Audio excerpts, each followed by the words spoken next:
Hello, everybody, and welcome to episode 4 of the CCSN podcast. I am Chris Caselli here with Chase Carlos. How you doing today?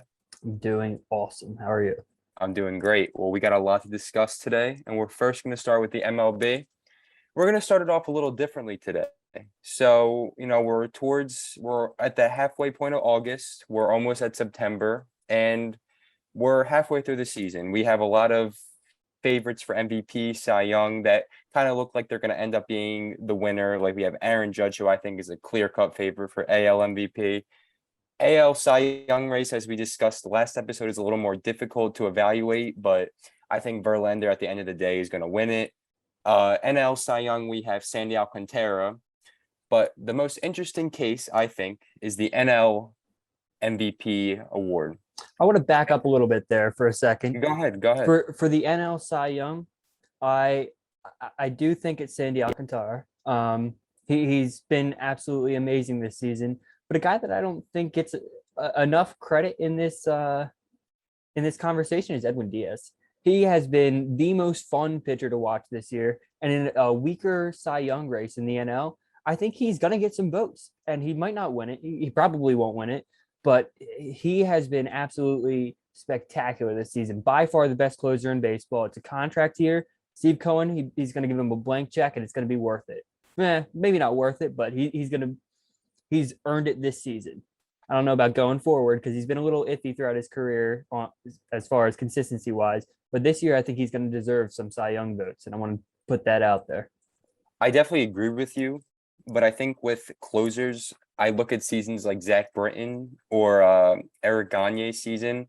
You have to kind of be like near perfect the whole year. And Diaz has been near perfect recently, but he had a little bad stretch in the beginning. And I just think that's like the only thing that you could put against him for Cy Young voting. Definitely the best closer in the league. And if you don't think so, you're just a hater. I mean, he gets 10 extra points literally just for his entrance, which I think. One thing I actually want to talk about real quick, where this wasn't on the scheduled timeline, but I just think it should be noted. Songs like that, the entrance songs, like the Sandman song from Mariano Rivera or Edwin Jose Diaz Bautista. Jose Yeah. Bautista's. All of these songs make baseball so much more fun to watch and more exciting. I watched that entrance for the Baltimore Orioles. I think it was 2 days ago where he like started it. Yep, It's the awesome. whistle. It's amazing. awesome. And I think all these new things in baseball are just gonna get more fans watching. I mean, this year in general, more fans are watching because it's more exciting. There's not a ton of old heads in anymore saying you can't celebrate with a bat flip. Pitchers can't flex at a batter after they strike them out. It makes it more fun to watch, and that's just something I'm here for, and I love it. I just love the new era that's starting to happen in the MLB. Absolutely agree. The one thing that I wanted to get into was Paul Goldschmidt and how this MVP could affect his career. Because a lot of people, when you first look at it, when I first say, does Paul Goldschmidt deserve a spot in the Hall of Fame? Your first reaction might be, obviously he does. He's been one of the best first basemen in the league for multiple years now. I mean, he's great. And I do agree with you. He's been great, obviously. But without this MVP, I think Paul Goldschmidt would find himself at the top of the Hall of Very Good. Because you might be thinking to yourself, that sounds a little crazy right now, but I just have a little list of some notable players in the Hall of Very Good. Lou Whitaker, Scott Rowland, Kenny Lofton, and Curt Schilling, just to name a few. And all of these guys have higher career WARs than Paul Goldschmidt, obviously, right now. I mean, yeah, Paul Goldschmidt isn't not done his career yet, but if we're being honest, he probably has like 3 more years in the league. I think he's 35 right now, 34, so he doesn't have that much more time. He's a 7-time All-Star, 4-time Gold Glove, 4-time Silver Slugger, and he has a career WAR of 56.6. And if you're just going off baseball reference and not how good of seasons he's had, that's not Hall of Fame numbers. And I just think people don't realize how much this MVP could do for his career and how much MVPs really mean when it comes to MLB Hall of Fame careers in the long run. I mean, I don't know if you have anything to put into that, but I just thought that was an interesting take. Yeah, absolutely. I definitely agree with the fact that without this season, he's probably in the Hall of Very Good. When you look at Hall of Famers, they're usually between the 40, they always have over a 45 WAR, except in some crazy cases. I know there was a closer with a 25 WAR in the Hall of Fame. That's something that's an outlier, but he won a Cy Young. So, but that gets to my point. If you don't have a higher end WAR, which Paul Goldschmidt really doesn't, he'd be towards the lower end in the Hall of Fame. You need the accolades. You need to have that legacy that carries you in there. And Paul Goldschmidt, he's been the best, one of the best first basemen in baseball for a long time. But outside of his individual like performance, he doesn't have that hardware. He doesn't have like the success throughout his career to warrant being in the Hall of Fame at this moment. But if he keeps this up right now, I do think that he's on track to be getting in there. He's got, I'm looking at it right now, close to a 6 WAR this season. He'll probably end up close to 7. That'll put him, I think he'll probably end up close to 65 to maybe at the high end 70 if he plays for a while WAR. And I think that puts him in. And this season really helps that. I absolutely agree with you. Just one person that I was talking about in the Hall of Very Good that I thought was interesting, and I read an article about him, was actually Kenny Lofton. He has a 68.4 WAR, and he was the starting center fielder for the Indians for multiple years. He went to 2 World Series as a starting center fielder. He was one of the best stolen base artists in the league. And I was reading an article about his Hall of Fame eligibility. And I actually forgot about this, but they started testing for steroids in 2003. They banned them in 1991 or 1990. I forget the year right now, but they weren't testing. So, I mean, that was basically just a slap on the wrist.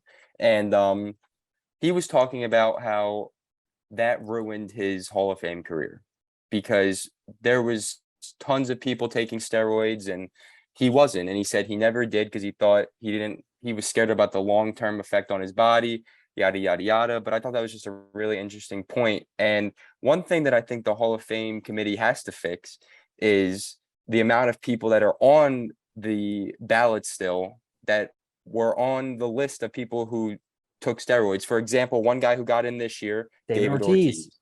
Man, And that bothered me. Again, yes, David Ortiz had some great years in Boston, obviously, had some fantastic years in Boston, but he took steroids. Another notable name that people never hate on, Manny Ramirez. He was on the list, and he's not in the Hall of Fame yet, but, I mean, there's a world where I could see him getting in because of, like, the fan, just, like, how popular he is. But another name that Mets fans love and Dodgers, Mike Piazza, he's on the list. He got over the percentile that keeps you on the ballot. So I think that really has to be fixed, especially for a guy like Kenny Lofton, who never cheated the game. And that was just something I wanted to point out before. That was just something I wanted to point out. If Manny Ramirez makes the Hall of Fame, they need to just let anybody into the Hall of Fame because that dude has done the most egregious things imaginable for a baseball player. Like, he probably deserves to be in prison more than he deserves to be in the Hall of Fame. But he was a great player and he's very like renowned by fan bases. So I do think there's a world where he could end up in the Hall of Fame. But if he's in the Hall of Fame and Barry Bonds isn't, they need to completely rework how they're doing that. And I think they already need to rework it. But another thing with the Hall of Fame is you have to literally be Mariano Rivera as a relief pitcher to get into the Hall of Fame. I mean, it took Trevor Hoffman, I think 12 years or 15 years after he retired to get into the league. And he is a top 2 closer of all time. So the Hall of Fame, the MLB Hall of Fame, the way they work things is a little weird. And I agree with you. I think Barry Bonds should be in the Hall of Fame. And I'm just going to put that out there. I used to be against Barry Bonds being in the Hall of Fame, but he won 3 MVPs before he started taking steroids. Then he saw guys like Sammy Sosa, Mark McGwire taking steroids, hitting 70 home runs. And he said, I can do that too. And he did that too. He did it a hell of a lot better than them. And I just think he deserves his spot in the Hall of Fame. I'm a big Bonds guy, so. His numbers before he took steroids are Hall of Fame numbers. You can't, I feel like the MLB is punishing Barry Bonds for mistakes that the MLB made. They allowed this to go on for way too long. And really, the pitcher or the guys juicing up was a result of the pitchers being unhittable because they were using so much like rosin and stuff like that. They were in like they were cheating the game first, and then the hitters were like, all right, you know what? Screw this. I'm getting involved with this. And it came back to bite them. And I mean, I don't know if you want to talk about this too much, but we're getting back into pitchers are cheating again, because at the beginning of the year, people were getting hit at a extremely high rate, and now it's kind of gone down. And people are like, pitchers are figuring out. No, go watch some of the games. Watch Clay Holmes. That dude is so obviously cheating, and I like it. I think it helps the game, but where's the boundary? Like who's getting tested and who's not? Because they'll test a guy after the first inning, they'll touch his glove, they won't touch it ever again after that. So what? He can't cheat in the first inning, but he can cheat anytime after that. Relief pitchers, they're not getting checked at all.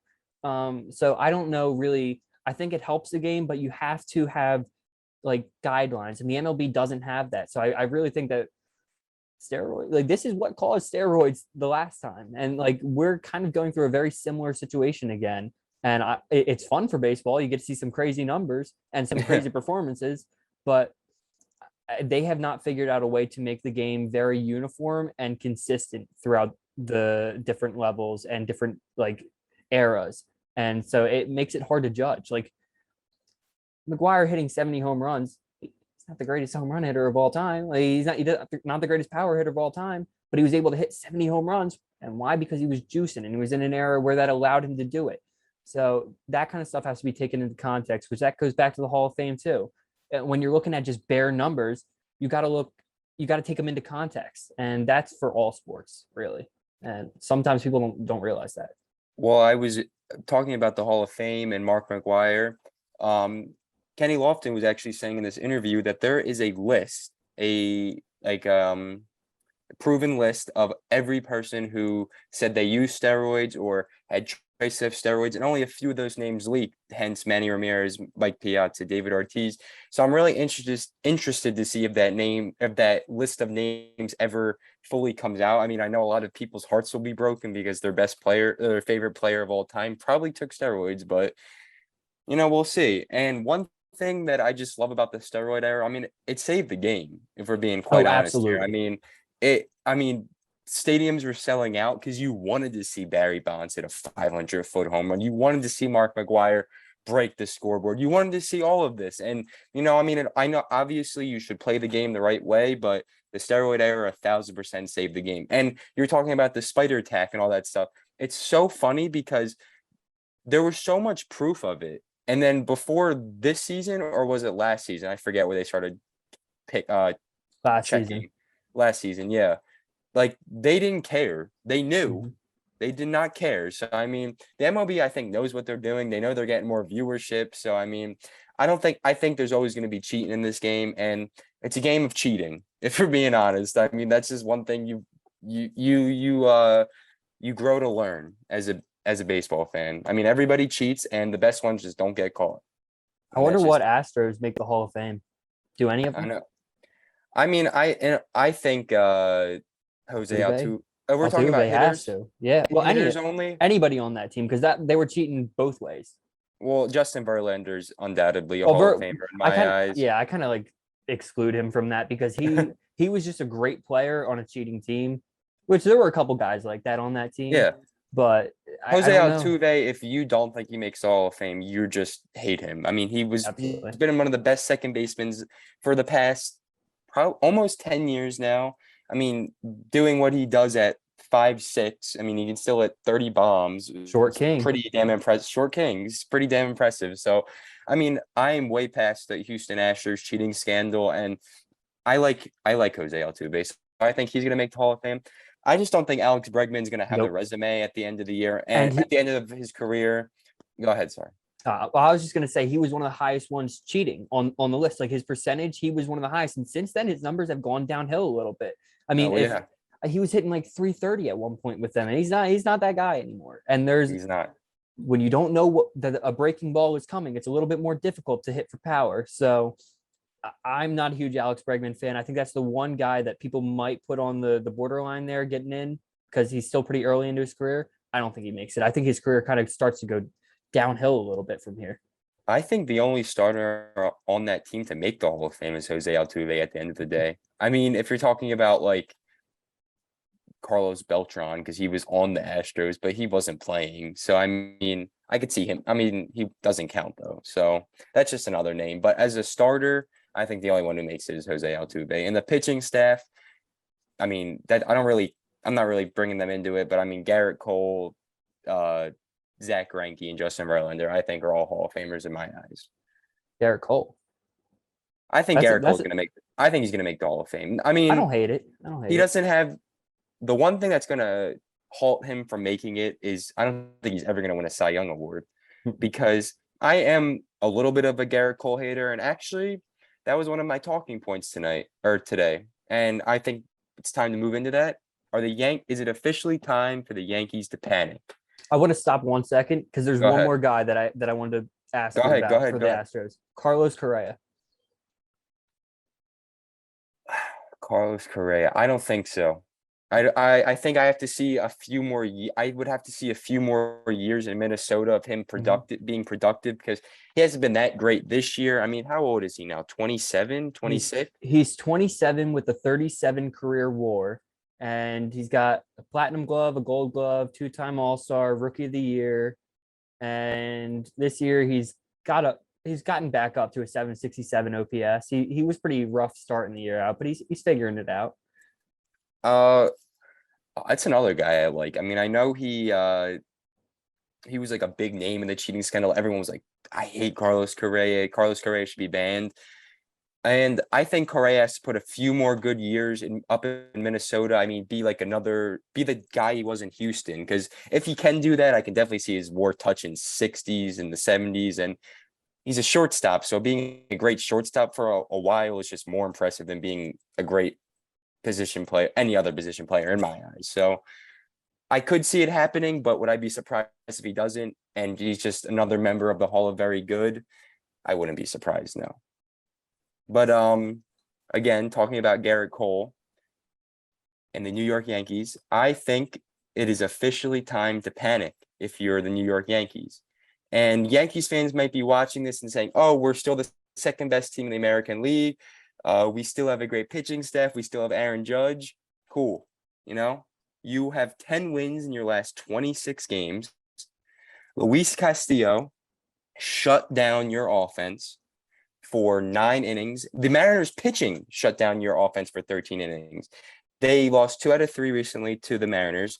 The only thing that I could give them, I guess, a little bit of leeway for is Anthony Rizzo was out for a little bit and Stanton was out for a little bit. But at the end of the day, when it comes October, I don't think just adding Giancarlo Stanton to that lineup is going to help you like insanely. Like you lost 1-0. So, I mean, is Stanton going to help you that much in that type of circumstance? No, I mean, I think they rely a little bit too much on Aaron Judge. I think when their whole lineup is pretty average if you look at it on paper. I mean, Aaron Judge is probably the only Anthony Rose is having a very good year too. But other than those two and Stanton, I mean, the lineup's not that great. I don't think Frankie Montas is going to be your number 2 come October. And for as much as they gave up for him, that's what you were expecting. I think he's going to have like a Sonny Gray type of Yankee tenure. And I know that's a little scary to say as a Yankee fan or hear as a Yankee fan, but I just think that's what's going to happen with them. What's your opinion on the Yankees? I think we talked about this a little bit on the last episode, but I definitely think they gave up too much for Montas for what he's worth. And I agree with you. That trade's not going to go very well. I think that this is really pretty much just reiterating what I said last episode with Cashman. I think he's got a lot of issues with hanging on to certain guys for too long and certain ideals too, like Hicks. And I think he's really just trying to build the Bronx Bombers. Like, for what reason? Like, build a good baseball team.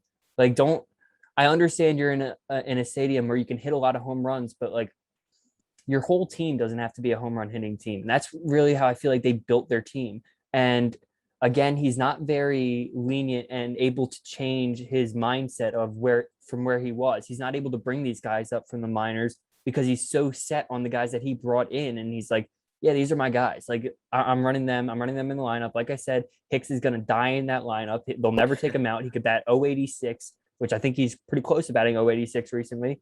He'll still play. I think Oswald Peraza should have been up so long ago. Honestly, I feel like they could use some of their pitching prospects up. I can't remember Garcia. I think it was the one. There was one of the guys in their farm that's way too old to be, and he's pitching way too well down there to still be down there for how much relief help that they need. And Clark Schmidt, maybe, or are you thinking of? I think so. I do think that it's Schmidt. But I just don't like what's going on. There was a few weeks ago where I said that we're looking at a Subway Series for a World Series. I don't. Since then, it's just been downhill for the Yankees. And like you were talking about, I don't think Garrett Cole's an ace. Like he's a very good pitcher. He's a high paid pitcher, a high level pitcher, but he's not an ace. He's not a guy that I trust to go out there and shut down a playoff game because he has those off nights. One thing that I will say about Garrett Cole is I think he gets a little too much hate for what he does in the playoffs. Yes, he had a terrible start last year in the wild card game against the Red Sox. The Red Sox completely destroyed him. But he has an 8-5 record in the playoffs. He has an ERA of 2.93 with 111 strikeouts and 14 appearances. In 2020, he had an ERA of 2.95, a WHIP of 0.93. So, I mean, I think he does have the stuff to do it. But when you're getting paid over $35 million, you have to be like, you're going to do it. Like, there's no question, especially this year. I mean, Garrett Cole's been a little shaky. I mean, he's either been hit or miss. I mean, he had a very good start against the Mariners where they did lose, but he pitched, I think, 7 or 8 innings, scoreless. But then the game before, he pitched 4 innings and he let up 4 runs. So he's very shaky, especially for a guy getting paid $35 million. And I think their playoff success comes down to him. It comes down to him, not obviously, but it comes down to their pitching staff. I mean, then you obviously got a guy like Nestor Cortez, whose arm has become, or his arm, it's been a little shaky lately. I mean, his arm health, that's what I mean. That's what I was looking for. His velocity's been ticking down. So there's a little bit of things to worry about for that starting rotation. Yeah, I mean, I definitely agree with that. But the one thing, when you were mentioning Garrett Cole's numbers, I'm interested to see in what games was he cheating in those. What numbers were like when his spin rate was way out of the atmosphere, when he was not even touching the normal numbers that he was at. I want to see what his numbers are in those games compared to the games where he's at now, where there's still, I do think he's using a little bit, but there are some restrictions, but I don't know how much. So I have no idea. I guess you could probably tell looking at his spin rate, but I haven't done that yet. I'll get that done soon, but I don't know. Yeah, so I don't know. The Yankees, I think they're going to be disappointing in the playoffs. That's my Yankee prediction as of right now. And maybe they'll prove us wrong, but we'll see. But I'm going to give my top 10 MLB Power Rankings right now. I want you to tell me what you think about them, who you think's too high, too low. But right now I got Dodgers at number 1, Mets at number 2, Astros at number 3, Braves at number 4, Phillies at number 5, Mariners at 6, Cardinals at 7, Padres at 8, Blue Jays at 9, and I have the Guardians at 10. Yeah, I mean, I like it. I think the Mets are a little bit high because I'm not as I think I'd probably put the Astros over the Mets. But you can't 3 over. I put them at 3 instead of 2. You can't put the Braves over them. I'm very interested to see this upcoming series between the Phillies and the Mets because I think that might shake up some of the power rankings there with how hot the Phillies have been. But as of right now, I really do like the rankings. I think a team that some people aren't going to like being as low as they are, the Blue Jays. At they're 9 there, I think you said. Yeah, I got them at 9. 9, yeah, but I get it, man. The pitching, it's not there. They did not make the moves that they had to make at the deadline, and they're a very star heavy team that I don't think is really like clicking right now. And I just don't think that they're really going to have any success in the playoffs. I think they're a first round out this year. I agree with you. I mean, 2 days ago, they literally blew a 3-run lead to the Orioles, and I think it was the 8th inning. I mean, the Orioles look really fun, though. I mean, I am a big Orioles guy. I love their team. I mean, this is a team who lost 19 games in a row last year, And now they're the third wild card team. So I mean, Baltimore fans, like, shout out you guys, shout out the Orioles. I mean, they didn't really do that much. I mean, I think their biggest free agent acquisition this year was Odor, who has a negative WAR.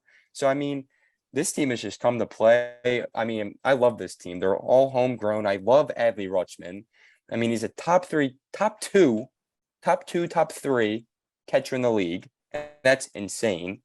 Top three. And I'm just really excited for this team's future. I mean, that's really all I could say about the Orioles right now, but I don't think if they do make the playoffs, they're out in the first round, which is, if you make the playoffs as the Orioles this year, you should throw a party. I They should mean, do what the Timberwolves did. they should do it, but they deserve it more in my eyes than the Timberwolves. I mean, Timberwolves piss me off, but the Orioles, man, like I think their manager should be up for manager of the year the way he's turned this team around, and I'm big on their future. But going back to the Blue Jays, I mean, all the moves they made this offseason, all the big contracts they have. I mean, they got Matt Chapman, who they have him for 2 more years on a smaller deal. So I think that was a pretty good trade in the long run. But Bo Bichette has been awful this year. Not awful, but he's been awful for Bo Bichette standards. Vladdy's been good, but he has been really good, but he hasn't been. People were saying he was going to be the MVP lock, and he hasn't been playing like that. George Springer's on a terrible deal in my eyes. I mean, he's playing good, but he has a lot more years left on that deal. I am just not really a Blue Jays believer. I don't like their starting pitching. Again, that's a team that I think goes out early in the playoffs. But one team that I really like in the American League, but they're really frustrating to me, are the Guardians. I think I think Shane Bieber and Tristan McKenzie are one of the best and most underrated 1-2 punches in the league this year so far. I love Tristan McKenzie, Sticks, as he calls himself. And I just think he's going to be great for the next couple of years. But the one thing that I don't get about the Guardians, and they're sitting in first in their division right now. They didn't do anything at the deadline. That's one thing that they could really use, is like a DH or just an extra bat in that lineup. I think they should have been really in on guys like Trey Mancini, who went for nothing to the Astros. Christian Walker on the Diamondbacks. Again, he wasn't traded, but I think they should have made a little push for him. Ian Happ, Brandon Jerry, Nelson Cruz, JD Martinez.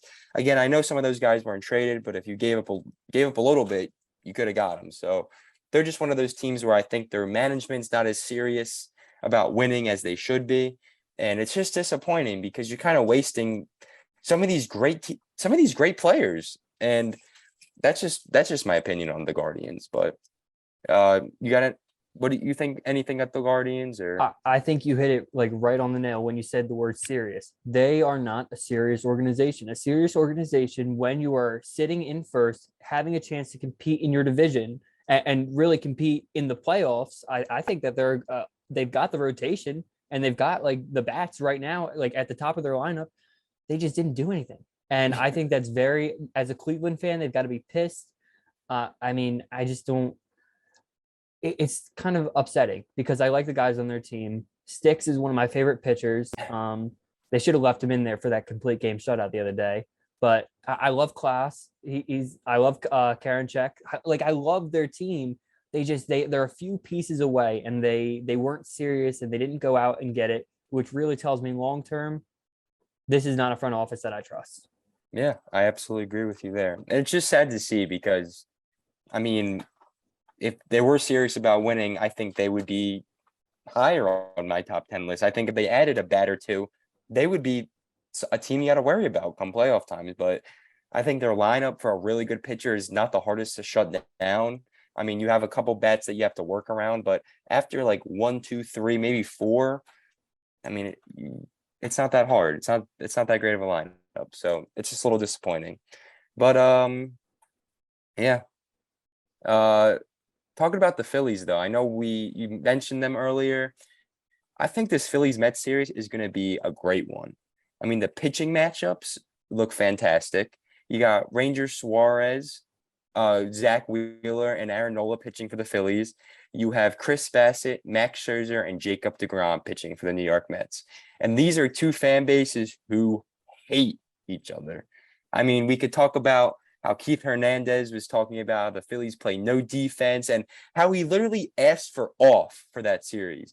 I mean, again, I think it's being a little overblown, but I think that's just like, it's just like stupid. Like, you sound stupid. Like, you ask for off for a series, you're an announcer. Like, that's just like, as I look at it. And he said they play sloppy defense over the past couple of years. All this hate. What have the Mets been? Like, what have the Mets, like, Mets have been a laughing stock the past couple of years. I mean, yeah, they're having a great year this year, but that's, I think it's just all adding up to this big series we're gonna have. I think this is the decider for the Phillies to see, do they really got it? Because yeah, they've been beaten up on bad teams recently, but that's what a good team's supposed to do. But can you go into Queens and can you win 2 out of 3 against DeGrom, Scherzer, and Bassett? And if you can do that, I think that solidifies the Phillies as a top 5 team in baseball. Yeah, they have 7 games coming up against the Mets in the next 2 weeks. They need to win 4 of those, in my opinion. They need to win the long series. I think it's the Cardinals in between them. So there's some team in between them. And other than that, it's just these 2 teams, 7 games basically. And I think that the Phillies, who have not really been able to get past the Mets as far as this season, I think that this is their chance. This is the time to take over that division. It reminds me of, I don't remember exactly the year, but the Phillies were within 7 games of the Mets with 20 games left of the season and hunted them down and took over the division to win it. And it's shaping up to be a very similar type season right now. The Mets, they've got to start. They've been great this whole season. They got to keep their foot on the gas. They've got the Braves and the Phillies right behind them, and they've got games coming up against both of those teams. So some real changeups could be coming in the NL East within the next few weeks. I just think for the Mets case, especially when it comes to their starting pitching, I would just be a little scared injury-wise. I mean, you always have a guy like Jacob deGrom who, when he's on the mound, he's a top 2 pitcher in baseball. There's no debate about that. You have a guy like Max Scherzer, who's a top 3 pitcher in baseball, top 5 at the cutoff. You have guys like Chris Bassett, Desean Walker, Carlos Carrasco has been sneaky good this year.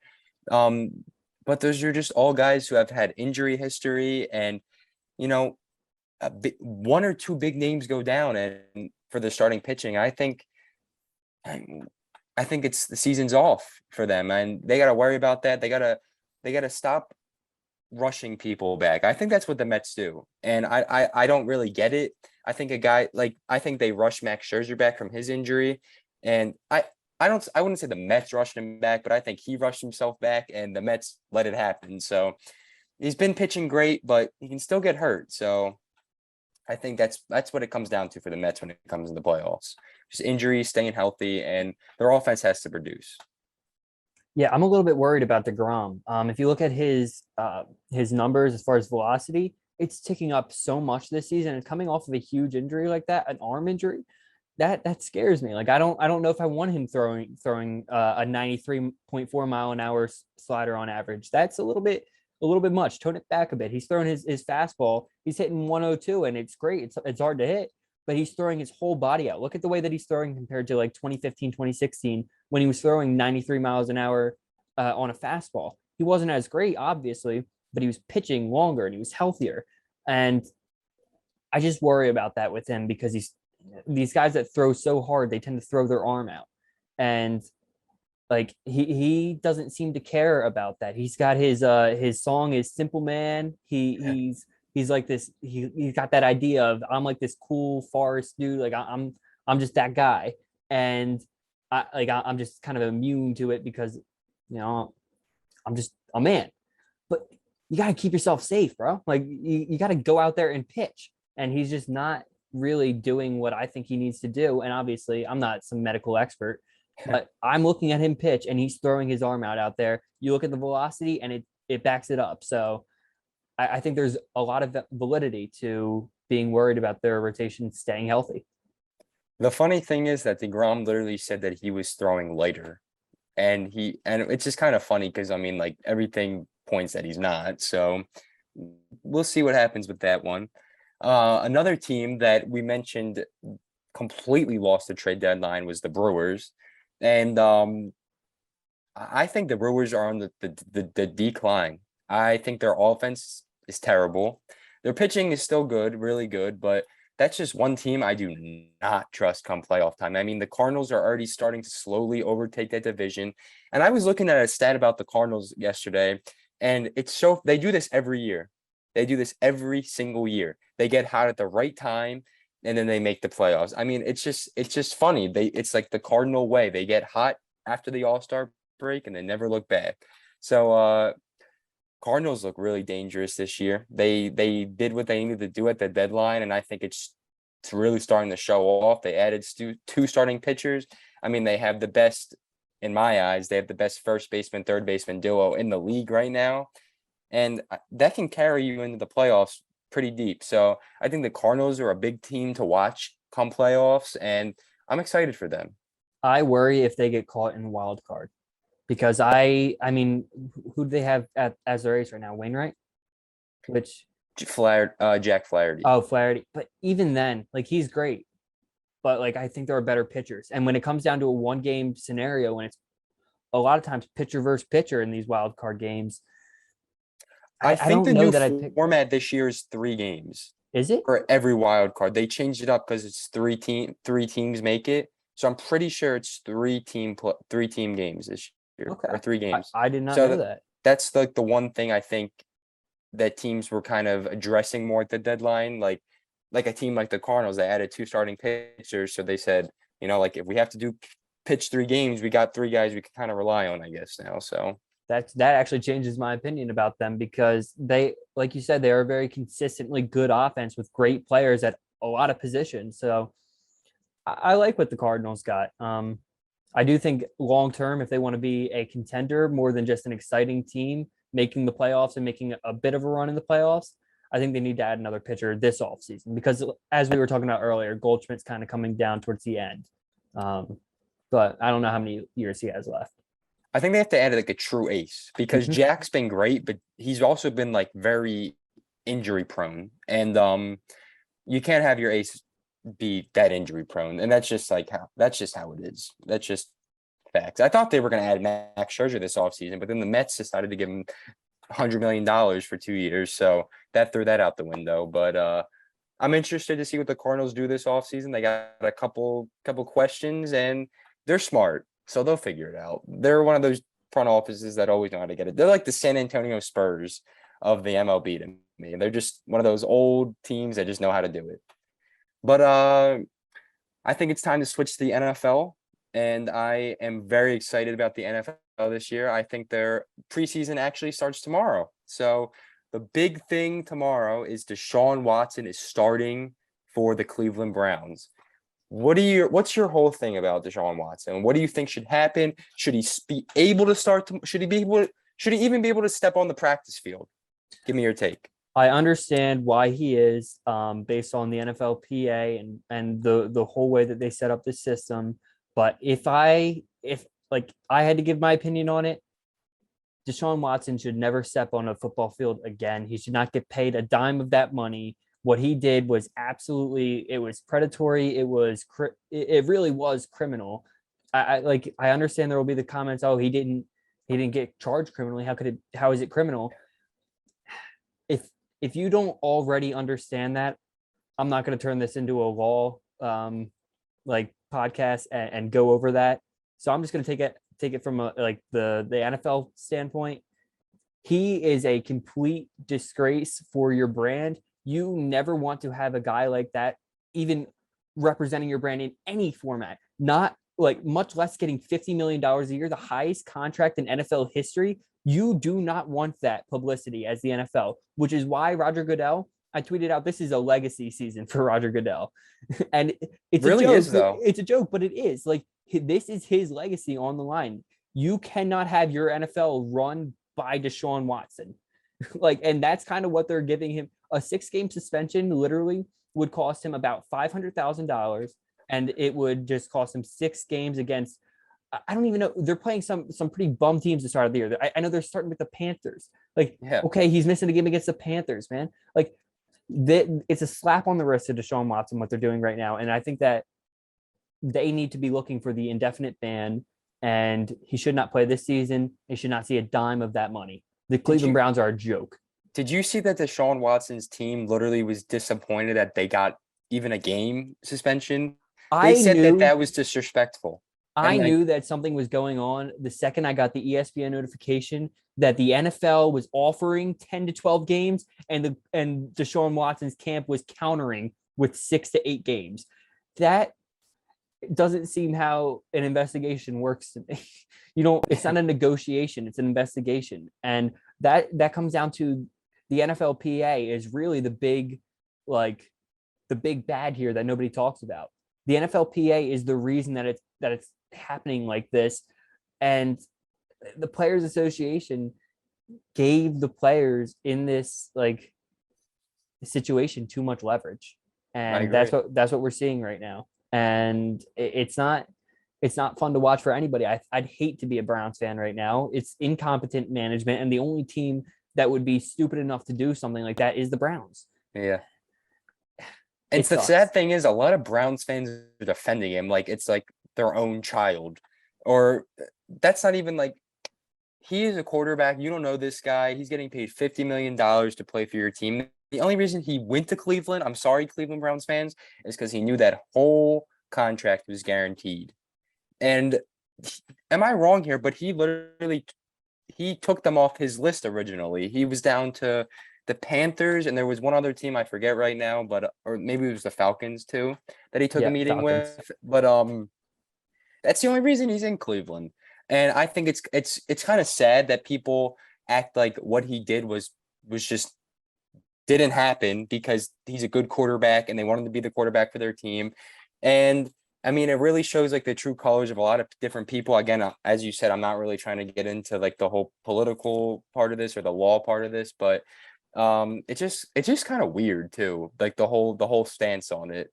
And I think I'm kind of curious to see how a lot of other Cleveland Browns players feel about this guy on his team. And because I certainly know I wouldn't want to play with this guy, and I've seen other players say they wouldn't want to play with him. So I'm curious to see how the season works out and just how this whole thing works out. And at the end of the day, sadly, I think he's going to get what he wants. I think he gets suspended the full season, honestly. I think he gets suspended the full season, but I think he's going to have to give up this year's only salary. the million. And I think that the whole problem is what the Browns did. The Browns giving him this guaranteed salary gave him so much leverage that now he has something to fall back on, because you have to gauge punishments off of prior punishments given for similar things. And there have been sexual assault instances in the NFL, which is why the judge Sue Robinson only gave 6 games, because the NFL they fucked it up in the past. They only gave 4-game suspensions, so 6 games was way more than any other suspension ever. So on that case, you can suspend him for as many games as you want, but there's only a certain point that you can't suspend him as many games as you want, because there's a certain point where it's egregious because you've only suspended other people 4 games. So I think that's going to cause a huge problem, because sure, they're gonna get the year, but he's got that $249 million guaranteed after that. And now what do you do? Because you can't just kick him out of the league, can you? Yeah. Not with the NFLPA. So I think the Cleveland Browns really screwed over the NFL and Roger Goodell in this situation. And I think they're going to there's going to be some people losing their jobs in Cleveland over this situation. I think a lot of people lose their jobs. I think even Stefanski probably loses his job, because as a head coach, you have to sign off on that. Your front office isn't making that move without a head coach signing off on it. So I think that a lot of people in that organization don't end up being in that organization long term. And I think well-deservingly so. So, I mean, we'll see what happens with that. But one other thing that, on a lighter note, I'm a big Zach Wilson believer. I don't know where you stand on him, but I was watching his film past couple of days, and his second half film is light years ahead of his first half film. And one thing I noticed about his second half film is he looked a lot more confident, and he was learning how to read NFL style defenses a lot more. He just looked like a completely different player. I mean, I don't know where you stand on Wilson or the Jets or any of that, but his training camp, he's looked phenomenal so far. And again, we've talked about this. Training camp's not everything. I mean, Drew Lock looked like the next reincarnation of God last year at training camp. So there's always that. But Zach Wilson threw the hardest thrown football ever recorded a couple of days ago in training camp. So I thought that was pretty interesting and pretty cool. I think Zach Wilson's ceiling is very high, but I think it all comes down to how the Jets use him. And one thing, I like Robert Saleh. I'll say that. I just don't think he's the right head coach for him. And that's just where I stand on that. I think it's going to take another head coach to really get the full potential out of a guy like Zach Wilson. But one thing, I think his stats are going to take a huge leap this year. I really like his offensive weapons. I mean, last year, a lot of points, his best weapon was Braxton Berrios. So, I mean, you can't really expect a quarterback to do that much with Berrios being your number one guy. I mean, I like Berrios, but come on. But this year, walking into the year, he has Corey Davis, Elijah Moore, Garrett Wilson, CJ. I will not even try to pronounce your last name. And he has Brees Hall. So I just really like the way they're putting this offense around Zach Wilson. I think he's going to be this is a little bit of a hot take. I think he'll be a top 20 quarterback this year. I mean, not a hot take, but he was statistically the worst quarterback in the league last year. So I think that's going to be his jump this year to top 20.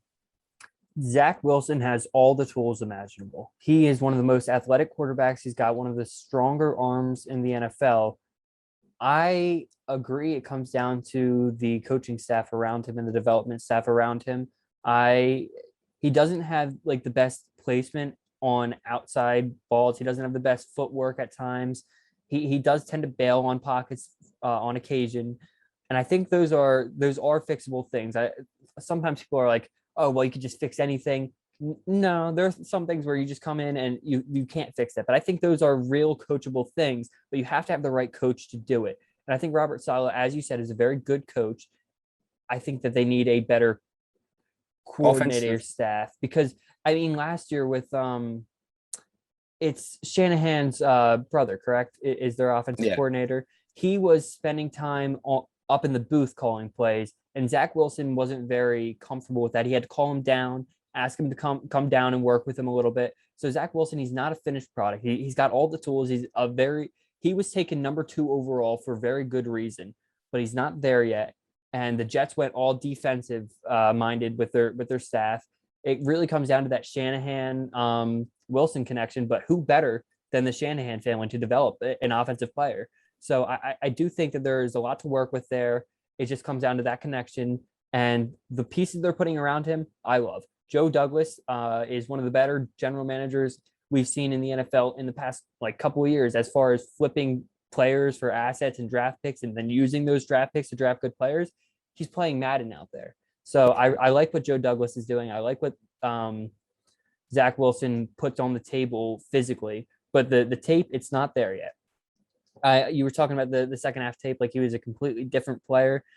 I still saw a lot of the issues there, a lot of the sailed balls, the underthrows on deep throws, especially too.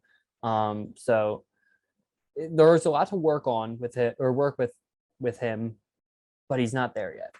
One thing that I found really impressive about him, though, was he used the middle of the field, and a lot of rookie quarterbacks are afraid to work the middle of the field. And I'm talking about second half tape here, but he looked really comfortable doing that. And his footwork, yes, I will agree.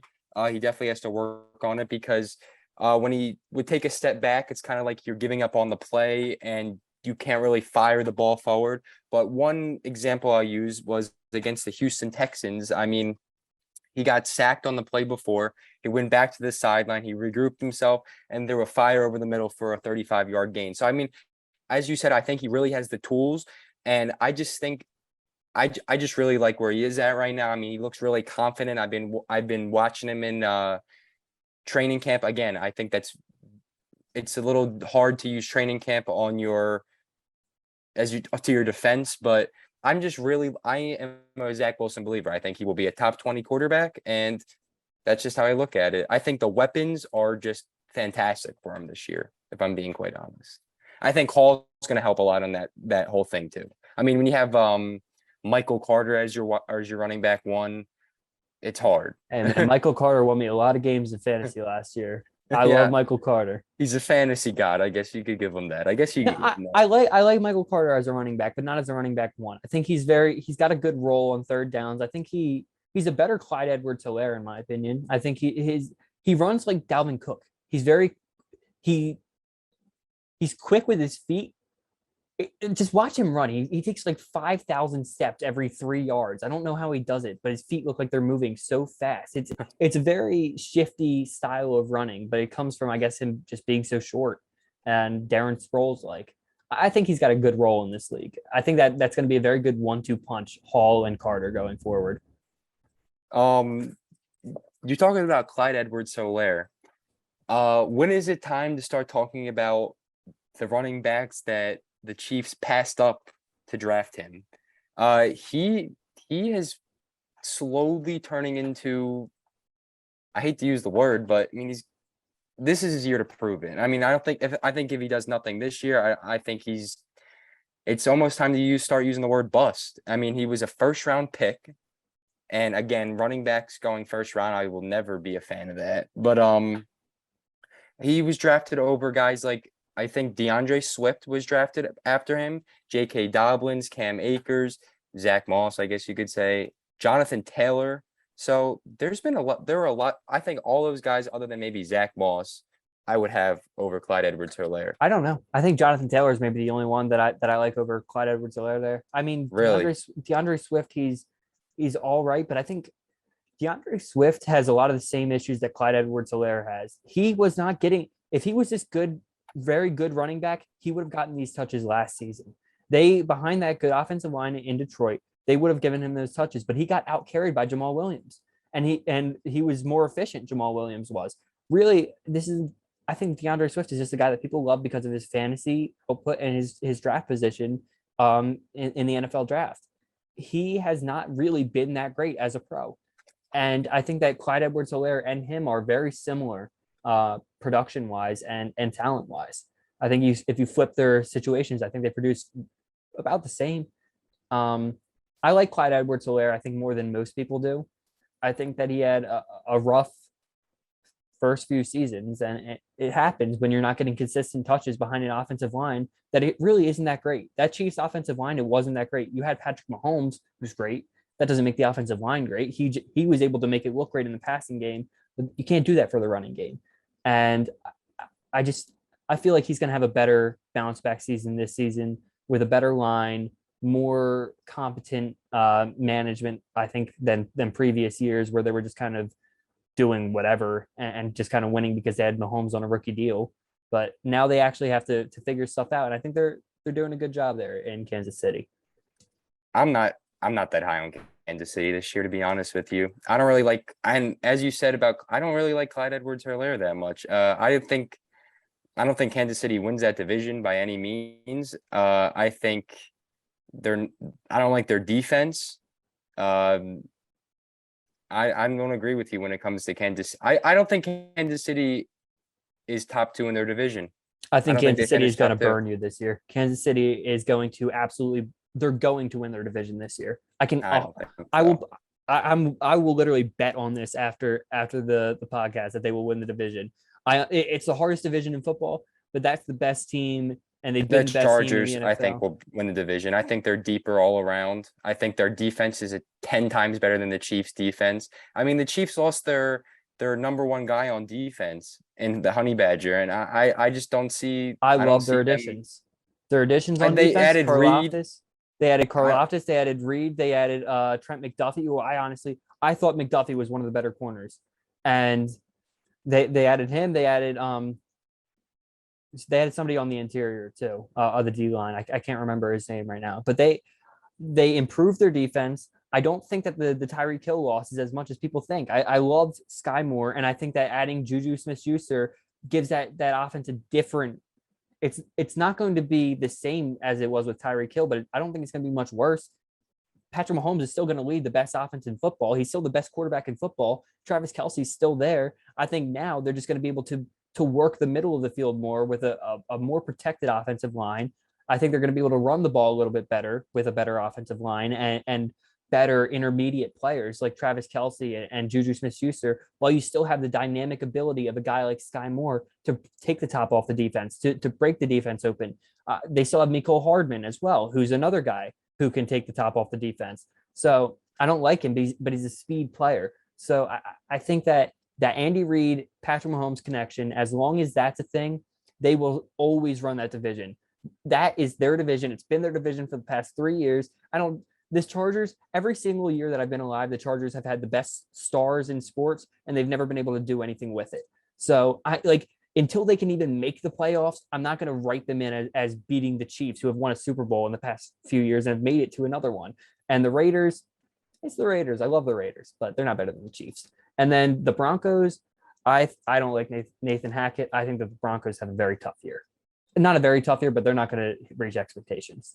I'm not that high on I think the Broncos are a little overrated, but again, I'm saying in my stance, I don't think the Chiefs win the division. I think they end up second or third place, and I think that's just how it is. I think the Chargers are really deep. I think they're doing exactly what you need to do to win the division. I mean, they're doing exactly what you need to do with Herbert on a rookie contract. You added J.C. Jackson, Khalil Mack.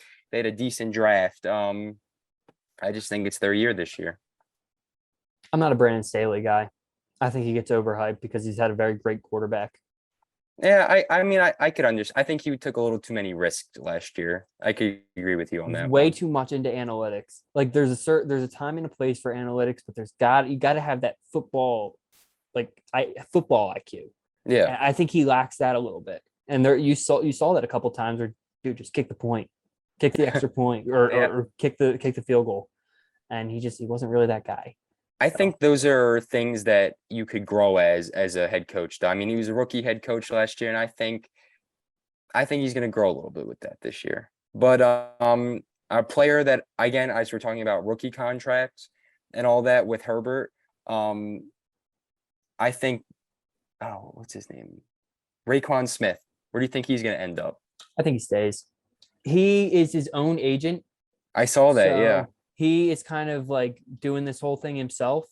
And I think he really is just trying to drive up his value. If you heard what Poles was saying about it, he's trying to reset the market. Him.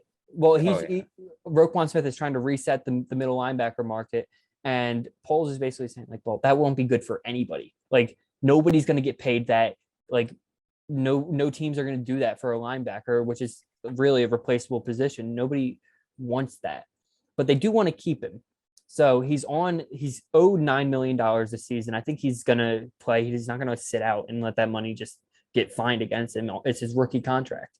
So he plays. They don't want to lose him. I think they just extend him. I think it's going to be a little bit more than he's worth, but like they have assembled the lowest. Their roster must be worth less than $10 million combined, dude. Like there's nobody on that roster. You have the money to pay your one good player. Do it. Like just bring him back. He is genuinely a very good player, despite what PFF grades give him. Yes. If you're going off PFF grades, you would think he's terrible and not even worth a 6th-round pick. You think he's Devin White? Yeah, really. One thing about Smith that I really like is even though he's undersized, literally when it comes to everything, he still knows how to show up. I mean, he's great in coverage. That's one thing that I think gets very underutilized or he's not talked about enough with Raekwon Smith. I mean, I was watching videos of him earlier, literally staying up with wide receivers on routes. It's literally crazy. I mean, I think he's worth a good amount of money. And I was listening to a podcast earlier today, actually, and they were talking about his value right now. Apparently they think could be a 1st-round pick.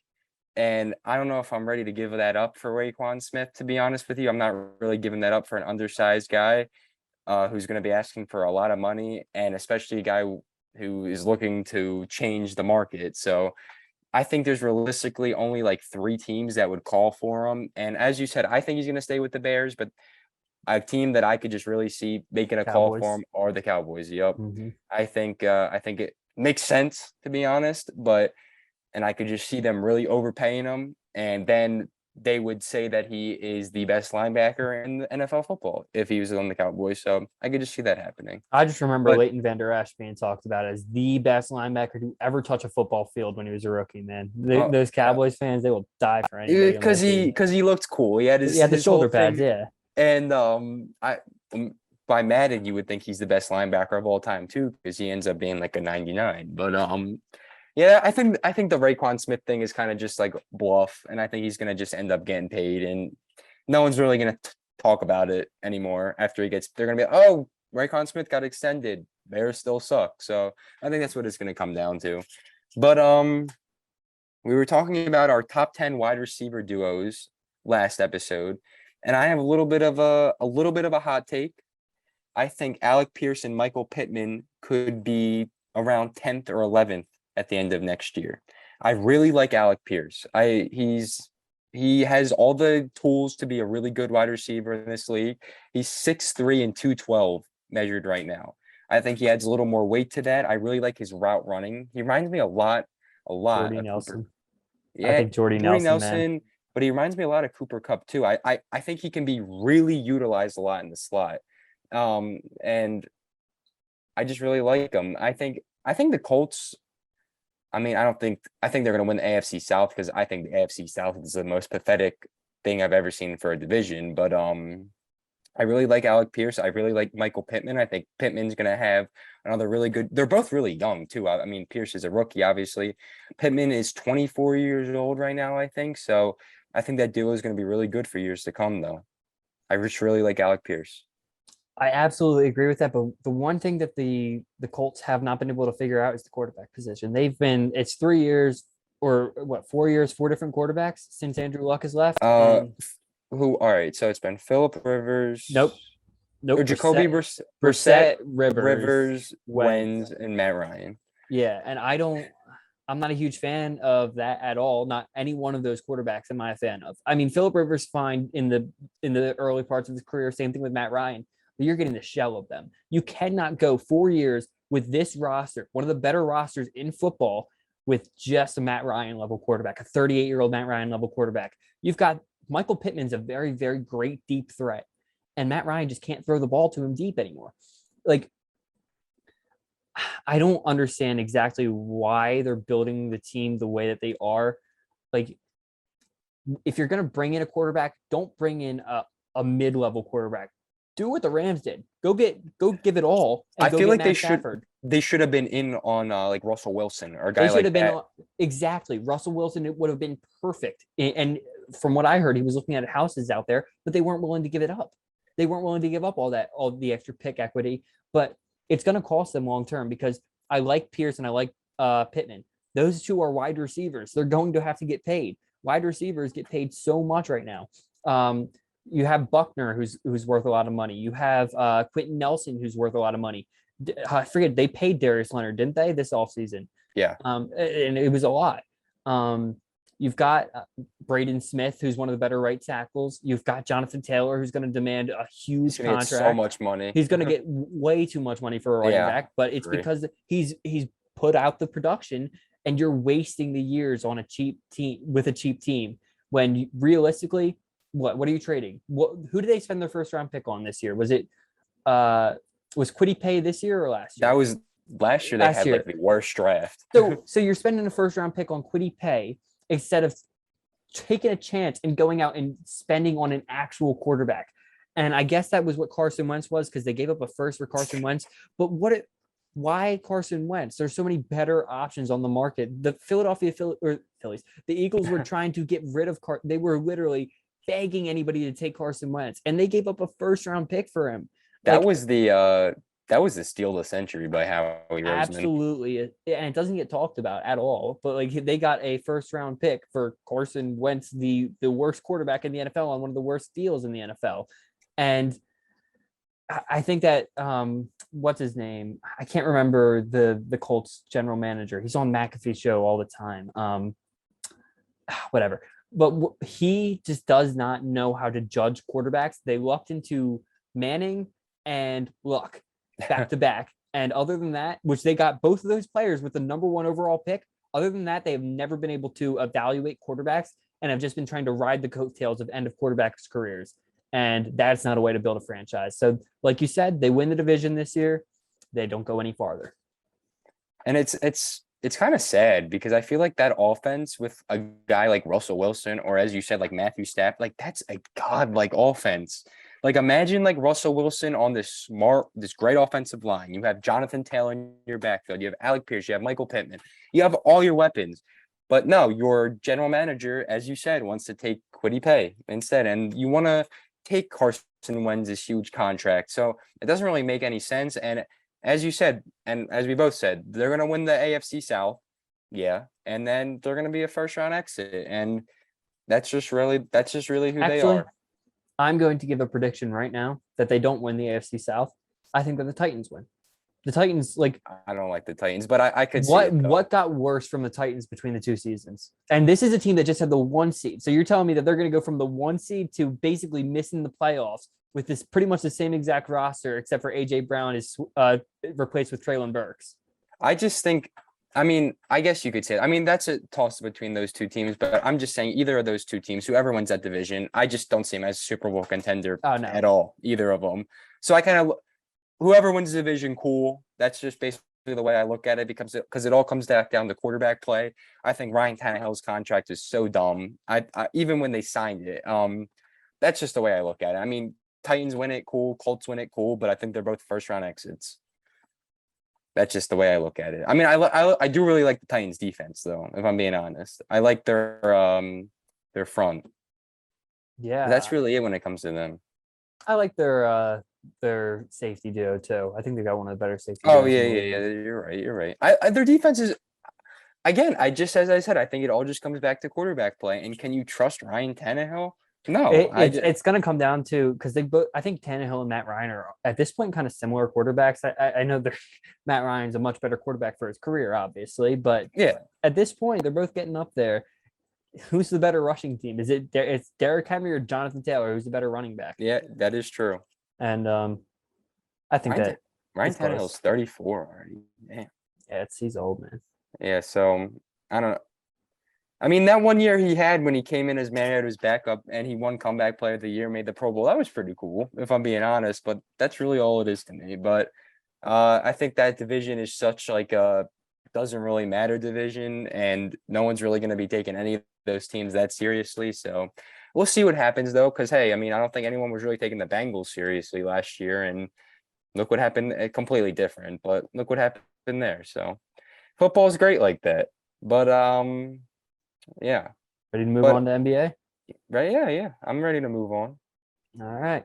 So right now, there's really not much going on outside of the Kevin Durant stuff. Again, which I guess we could talk about that. But first, I want to ask, what's going on? What do you think is going on with Colin Sexton? That was my first talking point actually today.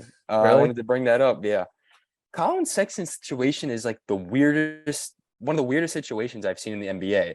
I thought this was one of those guys who was going to get a deal done early in NBA free agency, and it's already August 11th.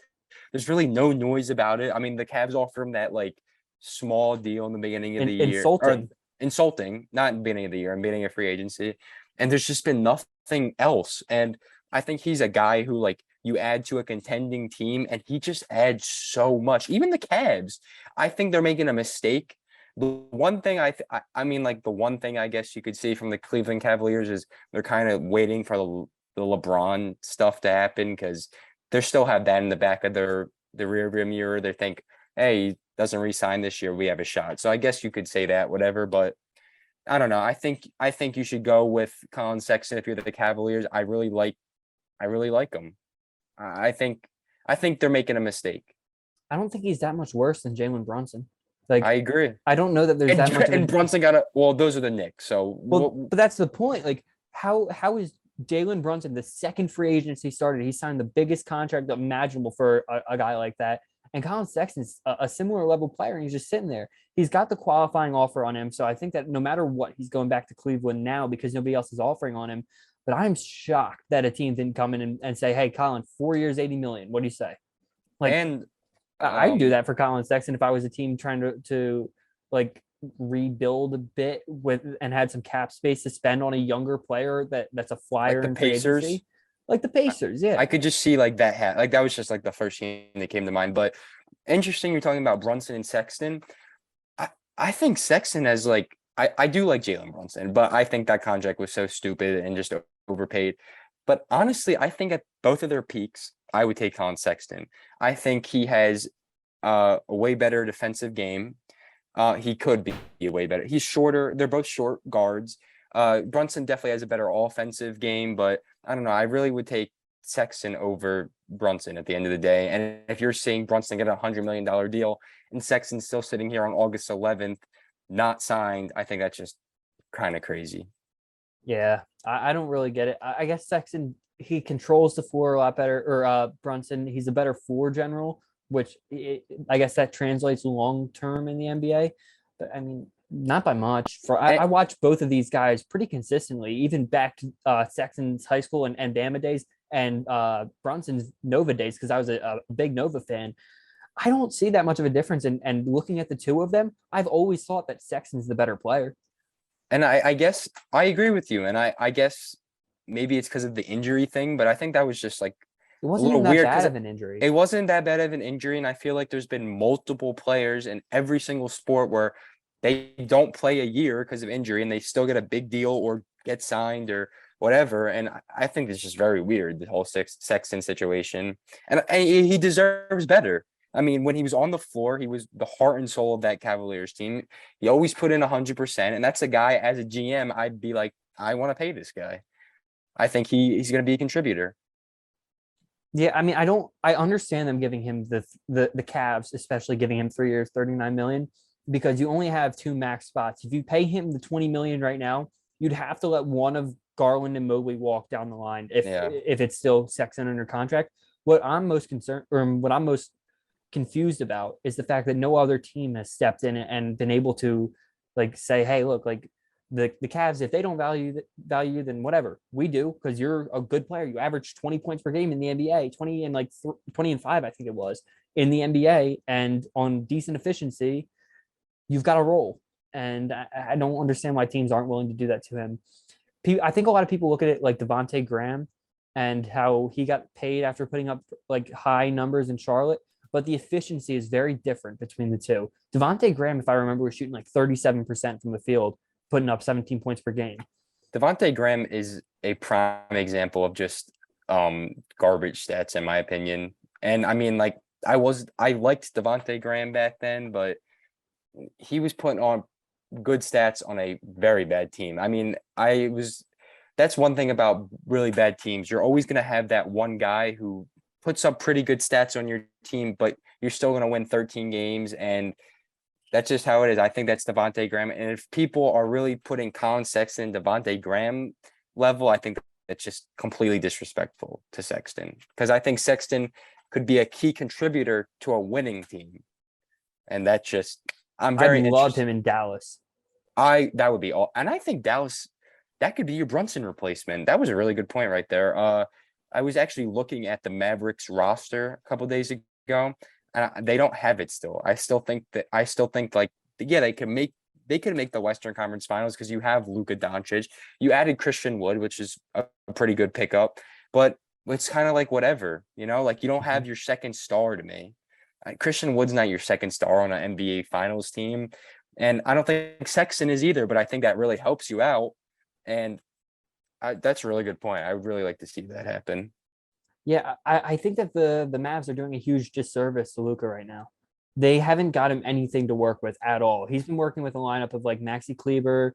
He had Jalen Brunson as his second best player. Reggie Bullock starting at the 3. Dinwiddie as your third best scorer. Too, and like that Dinwiddie trade, that barely worked out. Like he was good enough to be like consistent for them for a little bit. And I don't know, he's a decent player, but you don't have even anybody who you're able to just take the ball out of Luka's hands for 5 minutes and give the ball to this guy. You don't have a guy like that anymore. I think that Sexton could really fill that role, but long term, they've got to be looking for another star next to Luka, because if you walk away with the best player in the game, which I think Luka Doncic is, maybe Giannis number 1, but it's very close between those two. I'd still And think Giannis has the edge. I think so as far as like body of work, but talent wise, I'm taking Luka personally. It's a toss up career right now, Giannis, talent Luka, but it's semantics if you ask me. But if you walk away, have Luka for the entirety of his rookie contract, and I think he'll sign an extension with Dallas, and don't win a ring, that is one of the worst general manager performances since LeBron in Cleveland. And I like that too. And you can just literally look, their second best free agent acquisition was JaVale McGee this year. So I mean, they're doing nothing. And it's exactly like the Cavs. LeBron's second best player was Mo Williams in 2007. Gibson. Yeah, so he was 2K legend. But it's kind of sad to see because I really like Luka too. And I think if he had a second start against the Warriors, I think he could have gave him a really good run for their money. So I'm really interested to see what happens with the Mavericks. I'm really interested to see what happens with Colin Sexton. But let's get into the KD drama. I personally Kevin Durant is annoying. Like, that's just kind of like the way I look at it. Yeah, as a fan, I don't want him. And I think I don't want to meet. Wait, I don't know if it was true or not. I mean, I don't think it's true, but there was things on Twitter going around that the Nets asked for Joel Embiid in exchange for Kevin Durant. So I think that was just funny. And if that was true, I also saw Sean Marks, man. What are you doing if you're the Nets when Kevin Durant comes to you with that? It's either me or it's Steve Nash or Sean Marks. What are you doing if you're the owner there? Because the way I look at it is, all right, I have a top 5 player in the NBA right now. I have probably a top 12 player of all time on my roster in Kevin Durant. Has Steve Nash earned the right to this is his team? And I don't think so. I don't think anybody has, which is why if I'm Sean Marks, I'm just quitting my job at that point. Because what does he do? Steve Nash has genuinely not been a good head coach at all. No, he's not. And the weird thing about this is, I just want to say this before, it's just I don't feel bad for Kevin Durant at all because I don't feel bad for you because you're a millionaire. But the reason I don't feel bad for you is you asked for this. This was all you. This was your team that you put together, and now you're running away from it. So I don't feel bad for you. I think that they can't fire Nash though, because then you literally turn over control of the team to Kevin Durant at that point. Yeah. You can't do that as an owner of a team. And so they're left with one option, and it's just to trade him. And I think that was Kevin Durant's end game here. That's why he said that. He wants to get traded, and he's making sure he's doing everything he has to do to make it happen. I don't understand what happens with Kyrie Irving after this, because there's the Kevin Durant speculation. We can just go on and on and on, but nobody's going to know where he goes until he gets moved at the end of the day. Because I don't know what's happening behind closed doors. Everybody's saying all these things, but they're coming from different organizations. Half the time it's not the truth. I don't know what to trust. Yeah. What I'm worried about is what happens with Kyrie Irving, because I think he stays in Brooklyn. But the contract that he asked Brooklyn to give him was, I am not required to play over 60 games a season, and I don't have to play back-to-backs, and you can't ask me where I'm at in games that I don't show up. Brooklyn will never sign that contract, and I think he knows that. I think that's just another negotiation tactic to get him out of Brooklyn while keeping his record clean. Because a lot of times when you see these stars moving, recently the record's just getting tarnished. Everybody hates them. And I think Kyrie Irving, Kevin Durant he wants to be hated. Kyrie Irving doesn't want that. He wants to kind of just sink into the background, it feels like. So I think that's kind of just a way for him to do it. And maybe he plays with Brooklyn under those stipulations, but I don't see how that benefits Brooklyn. They kind of have to move him. And he's at the end of his contract after this. If you don't have Kevin Durant, there's no point in having Kyrie. So it's tough. I think Kyrie is going to at least start the season with the Nets, and I could definitely see him getting traded at the deadline because, I don't know, I could just see that happening. But with Kevin Durant, the reason I don't see him getting moved right now is the Nets have to lower that asking price because no GM. All right, because realistically, there's probably 3 teams maybe that are in the Kevin Durant sweepstakes. I guess you could put the Sixers in there, the Celtics,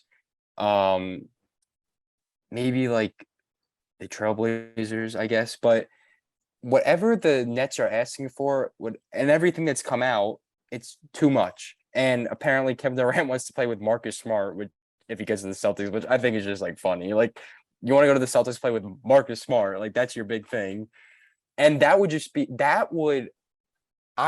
have no respect for Kevin Durant if he went to Boston, because this would be the second time that the team who literally you lost to in the playoffs, you sucked against. You sucked against the Celtics in the playoffs. You're gonna go there now because you said, "Shit, this team plays really good defense. I don't want to be playing against them. I don't want them to be locking me down. I'd rather be part of them."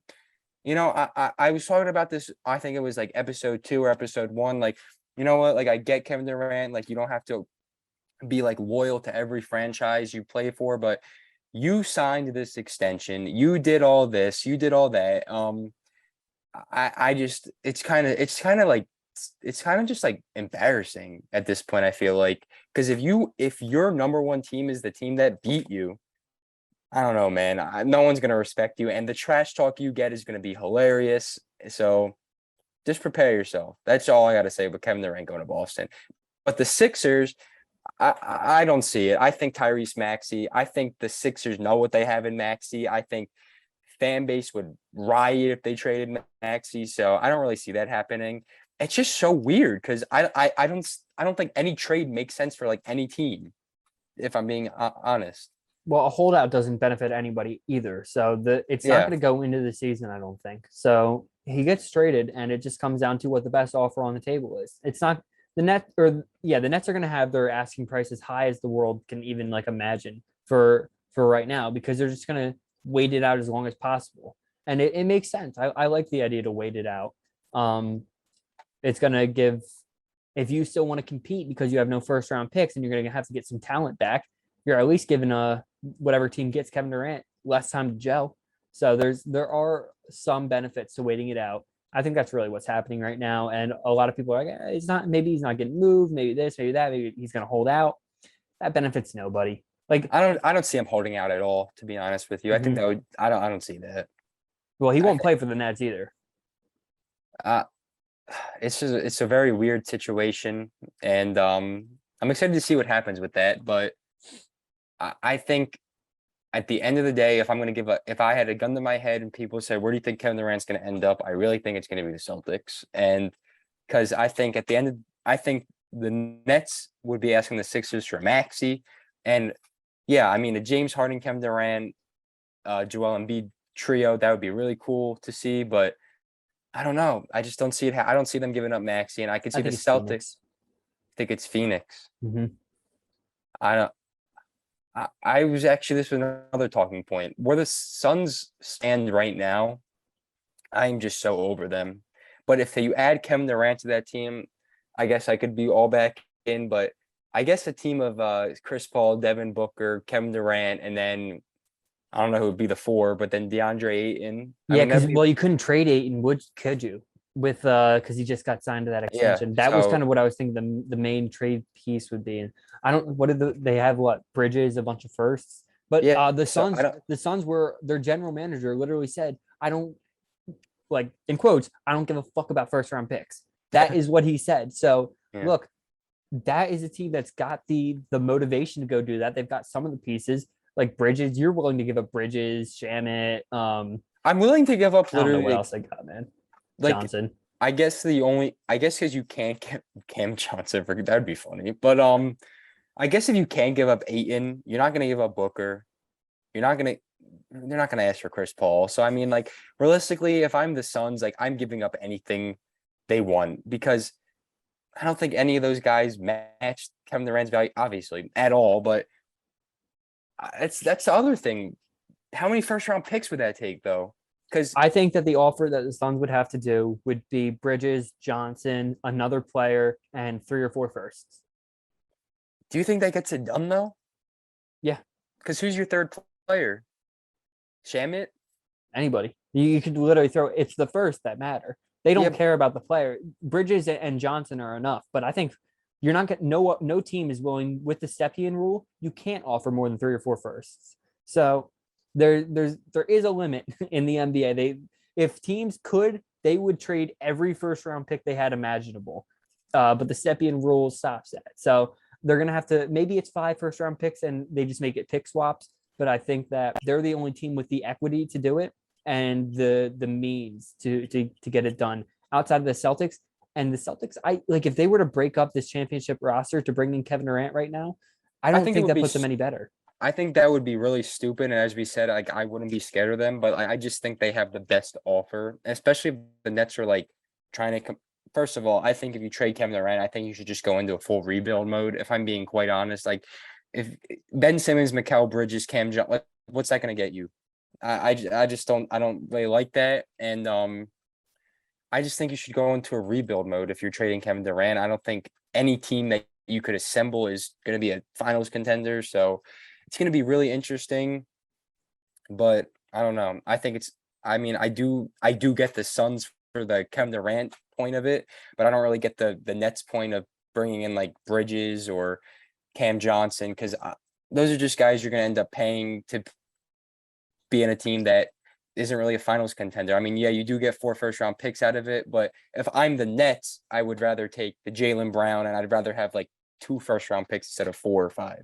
Well, you could get Bridges and trade him for like 2 firsts. You get out of there 6 first-round picks, and you got your whole pick pool back that you gave away for Harden and Durant. But then you're literally just back to where the Nets you're just were. stuck. Yeah, So you're like, just like, is what else do the Nets do? I think they are already just stuck. I think that you got Ben Simmons. that's gonna. I hope that Nets fans aren't expecting much. I really hope that they're not. Well, there are a lot of Nets fans on Twitter saying he's coming for MVP this year. So just there's Maybe that. Rookie of the Year. Yeah, yeah, I'm glad I finally get to use that joke. Yeah. I think the Nets are going to be a absolute dumpster fire this year. But my final one thing I just wanted to say, because we're talking about Kevin Durant and like not really feeling bad for him, obviously. I am done feeling bad for players like Bradley Beal or Damian Lillard or any of these guys who sign these huge extensions and then they go on social media, or they go on the interview after the game and they're like, man, I just want to win. That's all I want to do. I just want to win. I'm done feeling bad for these players, especially a guy like Bradley Beal. I tweeted something earlier. The Wizards released that they're bringing back their old 2001 jerseys, which I think aren't that good looking, to be honest with you. But I'm just done feeling bad for those guys. If you want to win, you could prove it. You could go to another team. But no, you signed.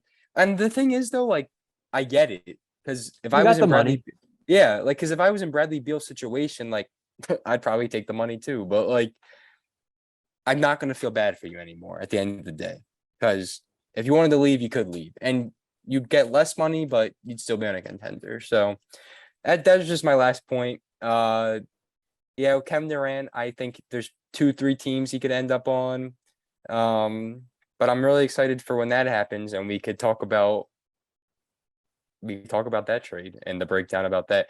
Realistically, when do you see that happening? I could see it happening like right before the season. Yeah, I could see it like 2 weeks. Well, preseason starts soon, so I don't know like what NBA season always sneaks up on me, man, because like it never NBA ends. is like always happening. I feel like never ends. Yeah, I love it. Like NBA, this is why I am so interested in the NBA, is because they're the best sports league, like managed by Adam Silver. Like Adam Silver does the best job managing the league. He spread everything out. It wasn't always like this. Like I'm a huge fan of what Adam Silver's done. So that's kind of just my closing remark on the NBA today. Yeah. I'm excited for the season this year. I'm excited. I'm just excited. I'm always excited. And I'm excited for the NFL to start soon. I'm excited for October for sports, to be honest with you. That's my favorite time for sports. You got the World Series, football, we got the NBA, we got everything we need. So I think that wraps it up today, though. Again, this was CCSN episode 4. I'm Chris with Chase, and thank you so much, guys. Looking forward to see you next week.